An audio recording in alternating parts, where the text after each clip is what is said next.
¿Te animás a tomar una botella de agua del riachuelo? No, en realidad de agua de gente que vive al lado del riachuelo, no del riachuelo. Que prende la canilla y saca esta agua, mirá.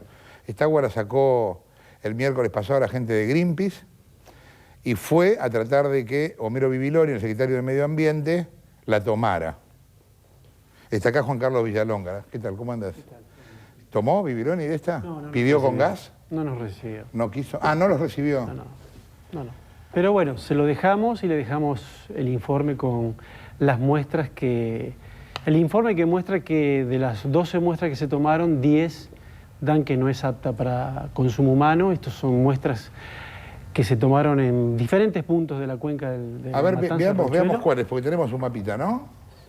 Es sí, una zona que abarca a 1.700.000 personas. Exacto, 1.700.000 personas son la cantidad de gente que no tiene agua corriente en la cuenca.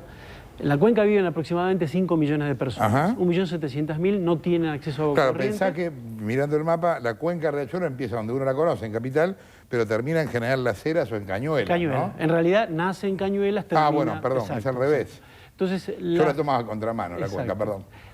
Por eso las muestras están mayormente tomadas en lo que sería la cuenca media, La Matanza, Esteban Echeverría, Ezeiza.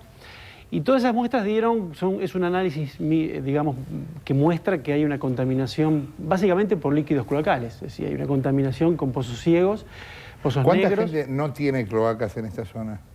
Bueno, el 55% no tiene cloacas. O sea, calculá que... La mitad de la gente no tiene cloacas. Más de la mitad de la gente no tiene cloacas.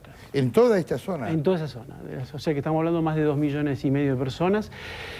Con lo cual, esto muestra una faceta más de qué es lo que significa la contaminación y el problema ambiental de la cuenca Matanza y Riachuelo. No solamente es el agua superficial, lo que vemos, el Riachuelo o el Matanza, sino además... sí, claro, nadie quería tomar agua de Riachuelo, pero no, sí a lo mejor abrís una canilla al lado del riachuelo porque tenés sed. Exacto, y por eso lo que estas muestras están manifestando es que la gente está tomando esta agua. Nosotros tomamos estas muestras de canillas, de bombas, o sea que el agua que la gente utiliza para beber, para cocinar. Tenemos un corte vertical, ¿no? Del lugar para entender bien. A ver. Sí, este es un esquema muy simple, cómo de un pozo ciego se está contaminando lo que es primero la napa freática y después el acuífero pampeano, que es el más superficial y es donde la mayor parte de la gente toma agua porque significa hacer una perforación. O sea, para tratar de entenderlo, para tratar de entender yo el gráfico que no entiendo nada. Sí. Esto es, abajo de la tierra hay, esto que ustedes llaman acuífero, es como un río que pasa por abajo. Exacto. Y abajo de ese río hay tierra y después otro río más. Exacto. Entonces, el acuífero pampeano es la napa más importante que está más superficial. ¿Y el riachuelo a cuál va? ¿El pampeano? Bueno, hay infiltración por parte del riachuelo, pero fundamentalmente lo que nosotros mostramos es que la cantidad de gente que no tiene cloacas... infecta el primer río, digamos, el pampeano. Por eso, un detalle importante, de las 12 muestras, 2 dieron bien. Una de las que dan bien es un pozo que tiene 60 metros de profundidad. O sea que estaría tomando agua del Puelche. Del segundo. Por eso esa muestra da bien. Pero es muy caro un pozo de 60 metros. La mayor parte de la gente hace pozos de 12 metros, 20 metros y está tomando agua contaminada. Así que esto es, insisto, una faceta más de lo que es este desastre ambiental que es la cuenca Matanza-Riachuelo. Contame este otro esquema que trajimos. Lo que tenemos es, bueno, una de las zonas emblemáticas de la cuenca, que es el polo petroquímico. Eso están investigándolo ahora, ¿no? Esto estamos investigándolo ahora. Nosotros, importante decirlo, en febrero de este año nosotros tomamos las muestras de esta agua que recién mencionamos, tomamos muestras de descargas hacia el riachuelo de líquidos, digamos, compuestos industriales, lo cual muestra que comparado con las mismas muestras que hicimos hace 10 años atrás, la situación está igual o peor en alguno de los puntos. O sea, con lo cual han pasado 10 años sin que pase absolutamente nada. No, peor, perdóname, Juan Carlos, es peor, porque hubo una orden de la Corte, hay un organismo del Estado que se supone que es un organismo intermedio que te tendría que estar abocando a limpiarlo, o sea, el compromiso del Estado es mucho peor que antes, ¿no? Exacto, la CUMAR, que es la autoridad de Cuenca, que está acá, el titular es Homero Bibiloni.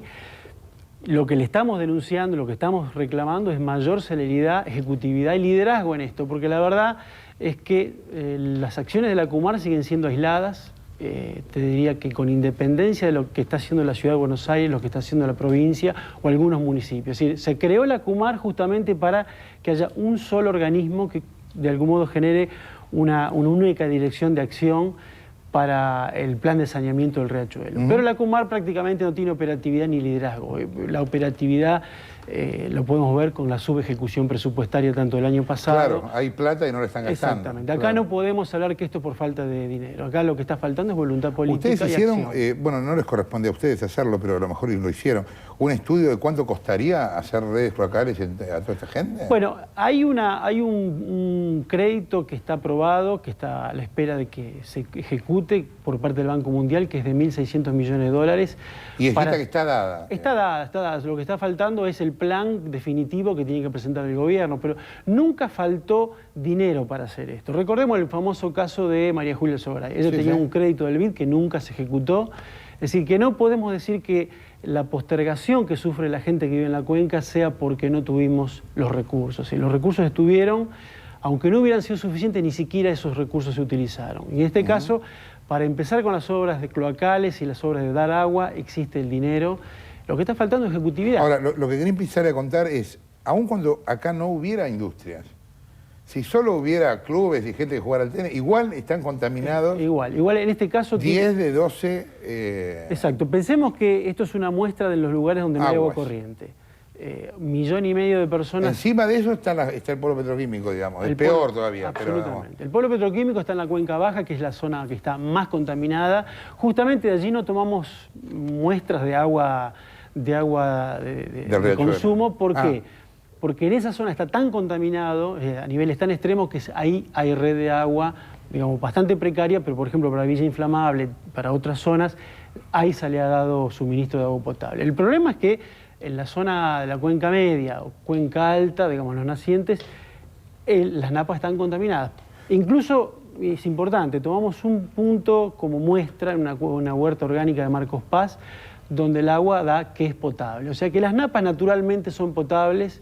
El problema es, insisto, la falta de infraestructura. Te hago una última pregunta. ¿Qué le pasa a la gente cuando durante mucho tiempo toma esta agua? Bueno, imagínate que estamos hablando de una contaminación que por lo menos, desde gastroenteritis leves, diarreas, hasta las más graves, y la posibilidad de focos de tomar enfermedades tales como la poliomielitis, cólera o situaciones como esa, o sea, mucho más graves, enfermedades típicamente transmitidas. Ahora, estamos mal de la cabeza porque por un lado repartimos barbijos en Ezeiza y por otro lado dejamos que 1.700.000 personas no tengan cloacas y puedan... Por eso el fallo de la Corte, la sentencia de la Corte, coloca al Estado en el lugar de que tiene que realizar un plan de saneamiento integral. O sea, no solo sanear y limpiar el riachuelo, lo que vemos, que el agua contaminada del riachuelo, sino además proveer de agua potable, hacer obras de cloacas, hacer estudios sanitarios de qué está pasando con la salud de la gente, los basurales, el suelo está contaminado, es decir, estamos hablando de un cuadro realmente dramático. Yo diría, ¿cuándo van a tener los resultados del polo petroquímico? Esperamos en julio tener los datos de esa zona también. O en ese momento o antes nos volvemos a encontrar. Gracias por haber estado acá. Gracias a vos.